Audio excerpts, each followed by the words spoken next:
BBC.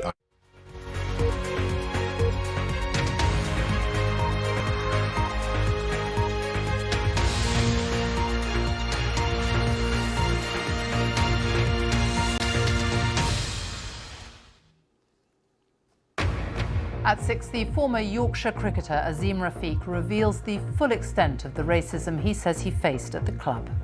Appearing before MPs at Westminster, the 30-year-old gave a harrowing account of the impact it had had on him and said racist language was constantly used during his time at Yorkshire. Pretty early on, me and other people from Asian background, there was comments such as, "You lot sit over there near the toilets." Azeem Rafiq described the treatment he received at Yorkshire as inhuman and said racism within the sport of England cricket was widespread. Also on the programme tonight. After days of political pressure, Boris Johnson says rules around MPs' extra jobs should be tightened up. The suspected terrorist who died when a homemade device went off in a taxi in Liverpool, police say it could be weeks before they fully understand what happened. A jobs bonanza, a record number of vacancies in the UK, but businesses struggle to fill them. And the Russian missile launch that led to panic on the International Space Station. Coming up on Sports Day later in the hour on the BBC News channel, we'll head live to Cardiff, where there's still plenty at stake for Wales in their final World Cup qualifying group game.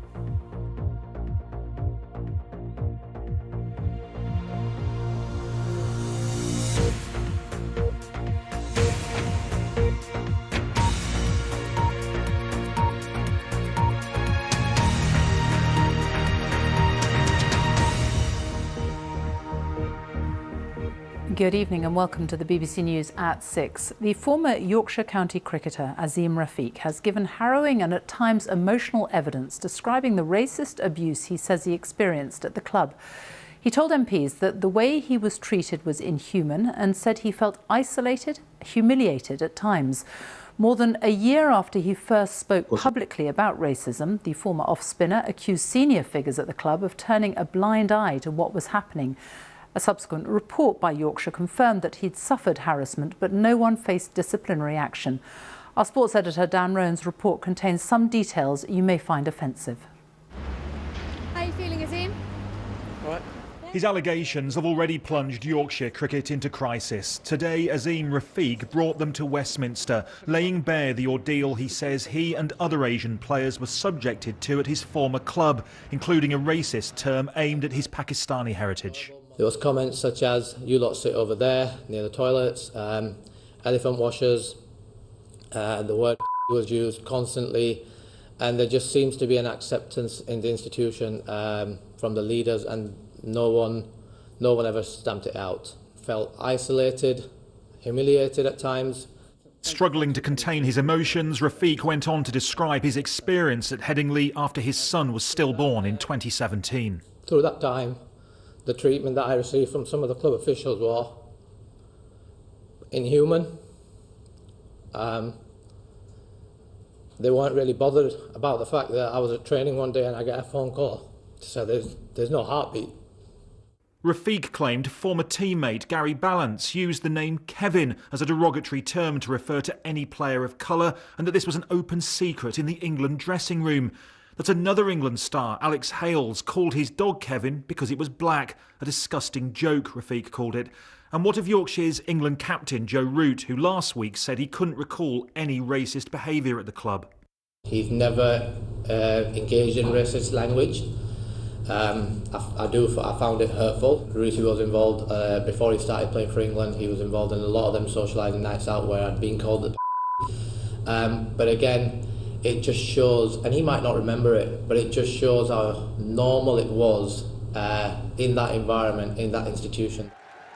Rafiq also asked about former England captain Michael Vaughan, who strongly denied the whistleblower's claims, since corroborated by two other cricketers, that he made a racist remark to a group of Asian players. I think he said this yesterday, actually, that his reputation is being trashed unfairly. What's your reaction to that? I think it's important on Michael that we don't make it all about Michael. Look, it was a long time ago. Michael might not remember it, as I said about earlier, because it doesn't mean anything to him. Rafiq also describing in harrowing detail an incident that occurred away from Headingley early on in his career. My first instance of drinking, I actually got pinned down at my local cricket club, and red wine got poured down my throat. How old were you? 15. 15, you're a Muslim, 15. 15-year-old. The racial harassment Rafiq suffered at Headingley has sparked a growing number of further allegations in cricket, at Yorkshire and beyond. Do you think it's institutional in cricket more widely? Yes, I do. There's a real problem here, not just Yorkshire, throughout the country, and I'm going to be the one that's going to speak about this. Former Yorkshire chairman Roger Hutton, who resigned in the wake of the scandal, conceded he feared the club was indeed institutionally racist. Before cricket's governing body, the ECB, admitted their attempts to improve diversity in the game had some way to go.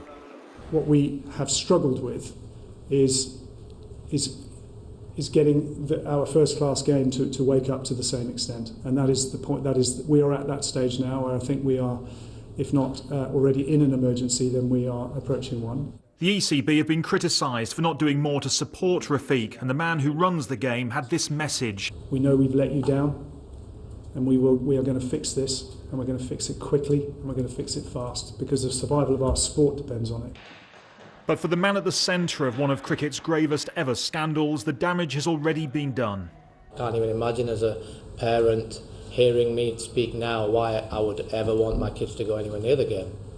And I don't want my son to go anywhere near cricket. Do I believe I lost my career to racism? Yes, I do. That must be a terrible feeling. Horrible. Yeah, horrible.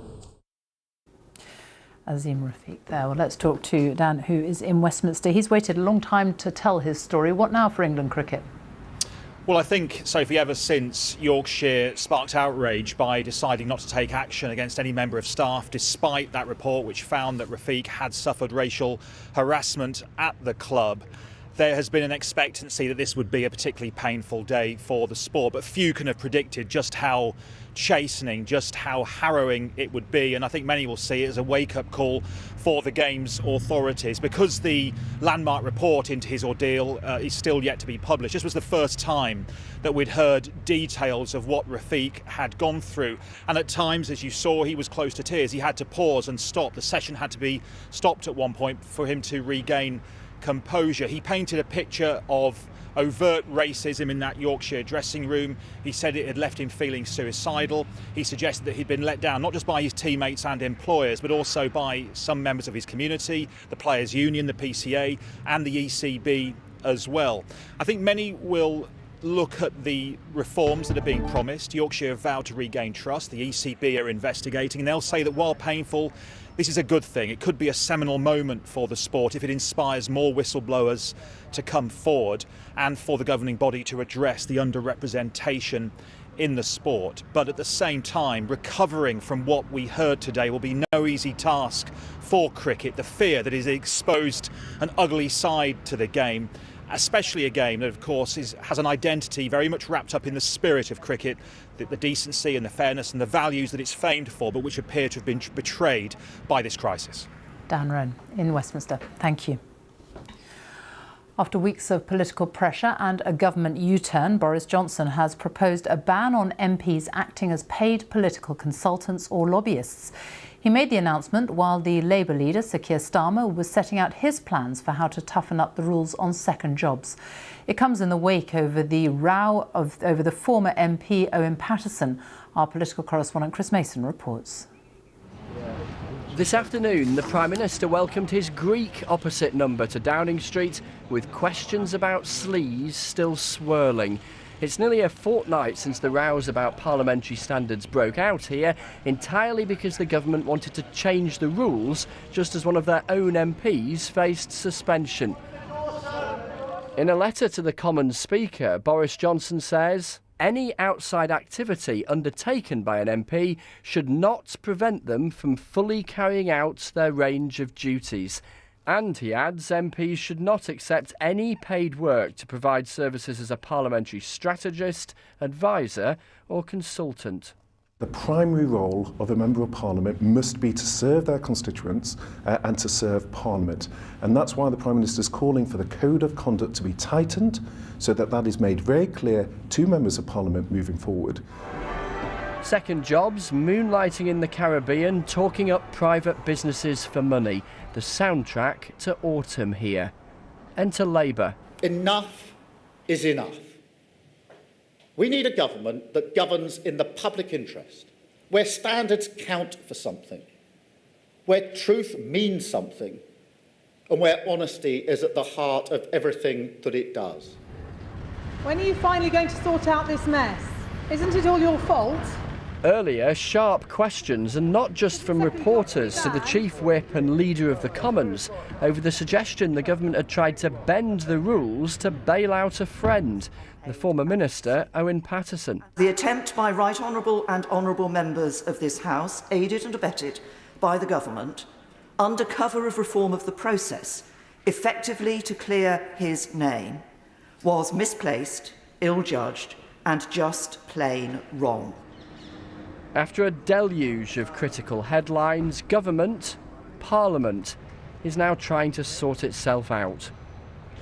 And yes, a spot of low politics this afternoon, because just as Sir Keir Starmer stood up in his news conference to set out his package of measures, the letter from the Prime Minister was published. Catching Sir Keir on the hoof, he had to react as reporters asked him questions based on what the Prime Minister was suggesting. The Labour leader claiming afterwards that it was a victory for him. Now, opinion polls suggest the government has taken a hit on all these headlines in the last couple of weeks. People have paid attention. They have not liked what they've seen. So Parliament reconvenes tomorrow.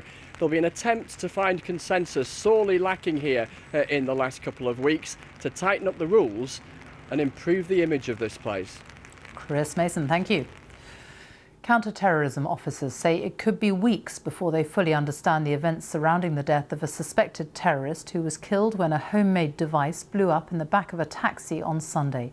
It's understood the 32-year-old suspect, Ahmad Al-Swalamin, had his asylum claim rejected 7 years ago when he arrived in the UK from the Middle East.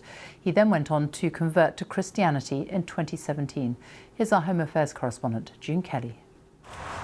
At the Women's Hospital, while staff look after patients inside, outside, the police are continuing their work, gathering any potential evidence.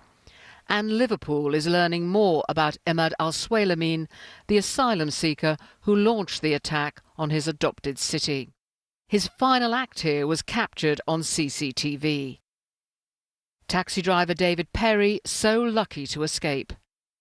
Counter-terror police are examining whether the main charge on the device failed to explode. And this is why there was not further damage and more casualties. A property in Rutland Avenue in Sefton Park, recently rented by Ahmad Al-Swalamin, has yielded important evidence, according to police. They know more about the components which made up the device, how they were obtained and how it was assembled. Was the homemade explosive TATP used? It's been the basis for a number of attacks, including the Manchester Arena bombing. Since then, there have been even tighter restrictions on the sale of chemicals used to make TATP. Ahmad Al-Swalamin had converted from Islam to Christianity. This was the ceremony at Liverpool's Anglican Cathedral. The cathedral was the scene of a remembrance service on Sunday as the attack happened close by. I was again surprised and I was disappointed. The Christian churches in Liverpool have always tried to work together. The faith communities have always tried to work together. So when an individual like this does what this man has done, it won't shake that. Suddenly, when we're coming back from work, we see the roads are being seized and we come to know there's a blast and we could not stay here and we were very shocked. Today, the Chief Constable of Merseyside came to see local residents whose street was part of the police investigation. Obviously, this incident's had a huge impact right across Liverpool, Merseyside and indeed the nation, but we wanted to come down and speak to the residents today, explain why they're going to see extra uniform presence, so just to provide reassurance to our communities. So the consequences of this attack may be in plain sight, but what people here and beyond want to know is what was the motivation behind it. June Kelly, BBC News, Liverpool. The number of job vacancies in the UK hit a record high in October, but employers are still struggling to find enough people to fill them. Data from the Office for National Statistics also shows that despite predictions, the number of people unemployed didn't rise significantly following the end of the furlough scheme in September.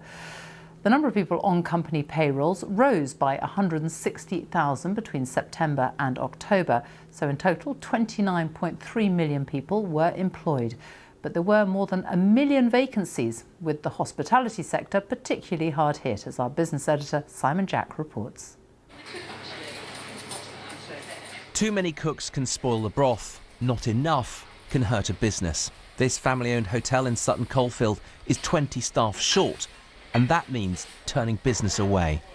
We've got a huge demand. The telephone's so busy. The problem is we just don't have the staff to fulfil that demand. So we are having to close areas.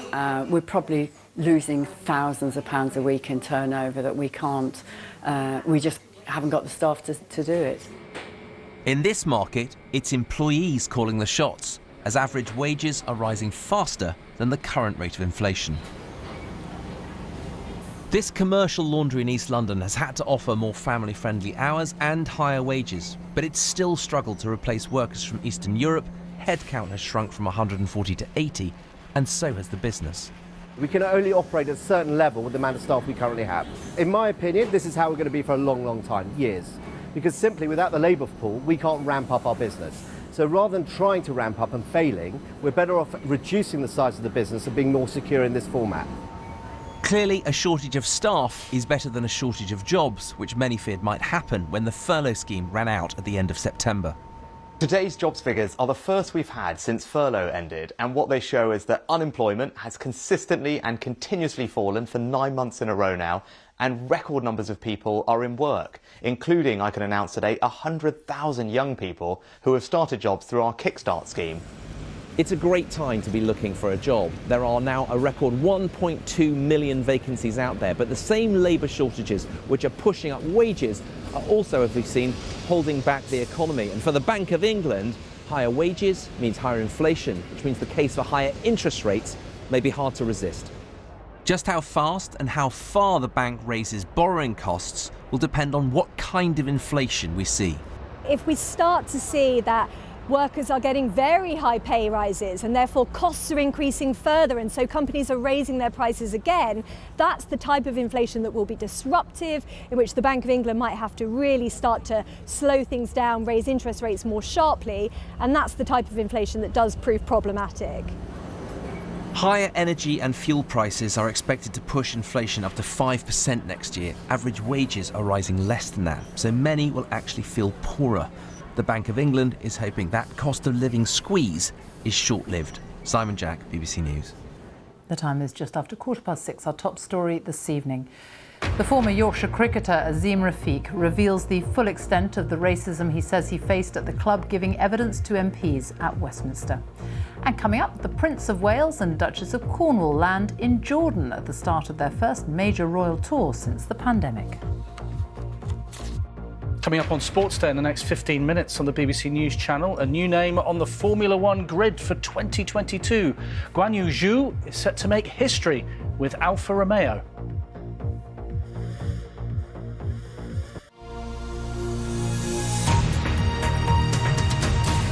Hospital bosses in England say the NHS is facing the most difficult winter in its history because hospitals are beyond fully stretched.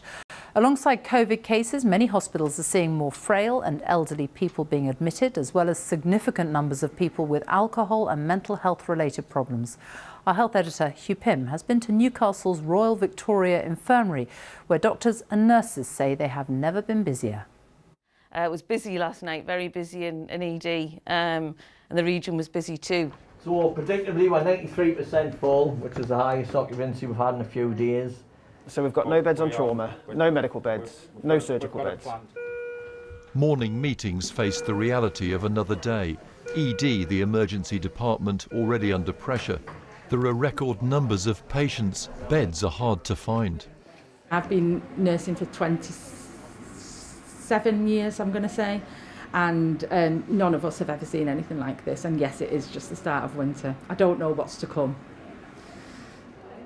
Doctors say all this reflects a familiar range of long-term health problems. Just generally unwell patients in the community. We've got a population that is getting older, they're getting frail. Also finding is that trend as more people are getting older, more people are needing much more input, and they're needing more input acutely. Because of COVID, infection control measures are still needed. That restricts the number of beds for those with other conditions. Numbers aren't nearly as high as in January, but everyone needs dedicated specialist care. It was tough, very tough. Tariq has been seriously ill with the virus. He's emotional as he pays tribute to the nurses. Some beautiful angels, beautiful. So kind. He tells me why he hadn't been vaccinated. I was quite busy. I have to run my business. So due to all this, it was a mistake. I shouldn't have made. That's the best way I can put it. So what's your message to other people who haven't had the vaccine? Please do it. Don't wait. Don't wait for tomorrow. It may be too late. Away from the main hospital, a specially created new unit pushes on with routine operations. Here they're doing eye surgery. So you make a hole in the bag where the cataract sits. Linda has been waiting nearly 2 years to have a cataract removed. She's in and out within an hour. You were very good at keeping still. Yeah. All the staff are great, and the doctor was fantastic, and I'm just looking forward to going home and getting on with life. They're tackling the backlog of operations, but pressures across the hospital are resulting in cancellations of some other procedures. The chief executive summed up the current mood. I think it feels like the perfect storm. It's really pressured. She welcomes new NHS funding, but says staff shortages are still a big problem. We desperately need some medium longer term strategies on workforce solutions. We're in such a tight spot, there is no room for manoeuvre at the moment. Winter isn't even here yet, but the staff's concern is already obvious. They're braced for some testing months, knowing the strain will get even more intense. Hugh Pym, BBC News, Newcastle. The government's latest coronavirus figures for the UK show there were 37,243 new infections recorded in the latest 24-hour period, which means on average there were 39,133 new cases reported per day in the past week. 214 deaths were recorded. That's of people who died within 28 days of a positive COVID-19 test. On average in the past week, 148 related deaths were recorded every day. A retired police officer has won his High Court bid to hold a former aide of Libya's Colonel Gaddafi jointly liable for the shooting of his friend and colleague 37 years ago. PC Yvonne Fletcher was killed while policing a demonstration against the former Libyan leader outside the country's embassy in central London. Our security correspondent Gordon Carrera reports. Victory in a long fight for justice for fallen police officer Yvonne Fletcher and for former colleague John Murray as he seeks to fulfil a promise he made to her. I'm very relieved that it's finally all over and the court has found in our favour. This has been a battle lasting 37 years. April 1984 and machine gun fire rakes across St James's Square in London. It comes from inside the Libyan embassy and is aimed at protesters outside. But the only person killed was 25-year-old Yvonne Fletcher, shot in the back as she was turning around. Left in the square were the helmets of colleagues who raced to help, among them John Murray. As she lay dying, he promised his friend he'd find out who was responsible. Today in the High Court, this man, Salah Ibrahim Mabrouk, was named as a prime mover in the shooting in a civil case brought by Mr Murray. Salah Ibrahim Mabrouk didn't fire the gun from the window just behind me, but he was found to have organised the shooting. He was arrested back in 2015 while living in the UK, but the criminal case against him was dropped because of national security. Mabrouk is now back in Libya and didn't contest this case, but John Murray still hopes to one day face him. I would like to see him in court. I would have liked to see him in the High Court during these last 3 days. It's unfortunate he didn't want to take part. One day, I don't know when it will be, but one day I will see him in a criminal court. That prospect looks still to be a distant one. It's taken nearly 4 decades to get this far. Justice for Yvonne Fletcher has not been swift. Gordon Carrera, BBC News.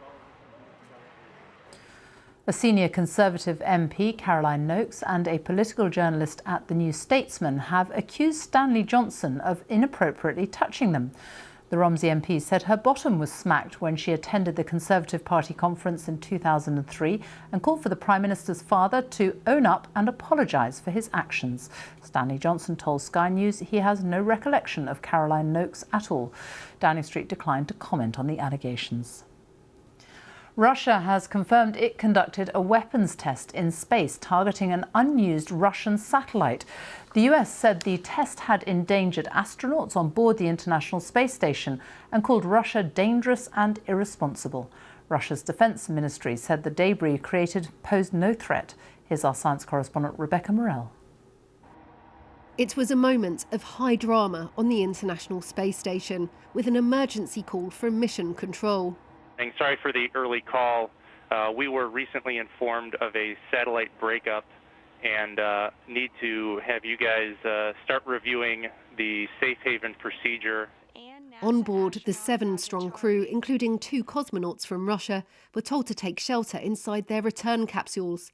It was to avoid hundreds of thousands of pieces of space debris created after Russia tested a missile system blowing up an old Soviet spy satellite. NASA said it was unthinkable that Russia would endanger lives. But Russia's Foreign Minister, Sergei Lavrov, denied it was endangering peaceful space activities.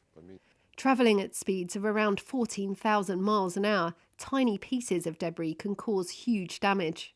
That's just an ordinary stainless steel spoon that was hit at 6.1 kilometres per second by something that's 2 millimetres across. So you can see that it's gone straight through. A fleck of paint caused this crack in the window of the International Space Station back in 2016, but larger fragments are causing much more concern. Something the size of a golf ball, for example, roughly about 3 centimetres across, if that were to hit the space station, that would be large enough to go through the shields on the space station and cause catastrophic damage. NASA says the next few days will be critical. The space station passes through the debris field every 90 minutes. The worry is that some of the fragments will remain in orbit for years to come, adding to the growing junk that surrounds our planet. Rebecca Morell, BBC News. The Prince of Wales and Duchess of Cornwall are in the Middle East for the first major royal tour since the pandemic began. They've arrived in Jordan, where they'll celebrate the country's centenary and focus on preserving the country's rich cultural heritage. Our royal correspondent Johnny Diamond has more. For the first time in a long time, a royal arrival. Charles and Camilla came to this key Middle Eastern ally to deepen ties with Britain. It helps that Jordan is a monarchy too. Friendship between the 2 royal families goes back decades. Prince Charles thanked the King and people of Jordan for taking in so many in need of help. And I also want to say, particularly, just how hugely we all admire Jordan, Her Majesty's efforts on looking after so many refugees. Then they went out into this biblical land to see the spot where Jesus is said to have been baptized. And here they paused, away from the turmoil of the present, to make contact with the past. This might look like a tourist trip, but it is much bigger than that. It's about building on a key relationship with a long-standing ally and raising the profile of issues like the environment and religious tolerance, issues that the Prince has embraced for decades, but are now a much bigger deal. The royals are back and very welcome. Johnny Diamond, BBC News, Amman. Time now for a look at the weather with Thomas Schaffanack and some rather warm, mild weather. Yeah, absolutely. Very, very mild. In fact, not tomorrow. Tomorrow will be a little bit fresher than the last couple of days. But having said that, it's still going to be a little bit above the average for the time of the year. Now, the morning will be a little fresher, 6 degrees, for example, across some central and eastern areas of the UK. But there's going to be a lot of bright weather around through tomorrow. Not much happening tonight, incidentally. A few showers are in the forecast for Northern Ireland, Scotland, maybe the Lake District on Wednesday, but the vast majority of us are in for a dry and bright day. The brighter weather will be further east and to the south. So the temperatures will range from around 9 to 13 degrees, only 7 degrees there for our friends in Lerwick. But this is what happens with the jet stream on Thursday. So you can see it migrates way to the north of us and actually imports some particularly mild air all the way from the Azores. So the way how the air circulates around the planet is all very much linked, at least in our climes, to the jet stream pattern. And that jet stream pattern means that we'll see that mild air drifting in from the south. So on Thursday, there will be some bright weather around, if not sunny weather across some eastern and southern areas. A little bit of dampness across western Scotland, but I suspect in eastern Scotland we could get 17 degrees, 16 or 17, something down to what's called the phone effect. Not in much, not that I mean, but you'll have to check. The average is 9 degrees, so we're way above the average, 5 to perhaps 8 degrees above the average for the time of the year. And then a complete change by the time we get to Sunday. We've got a northerly wind. Now this looks a little bit like a cold snap, but it's actually not going to be a cold snap because we're going to be going from around 15, 16, 17 down to 9 degrees. Remember, I just showed you that 9 degrees is actually the average. It's where it should be. Back to you, Thomas. Thank you. And that's all from the BBC News at 6. It's goodbye from me. On BBC One, we join the BBC's news teams where you are. Goodbye.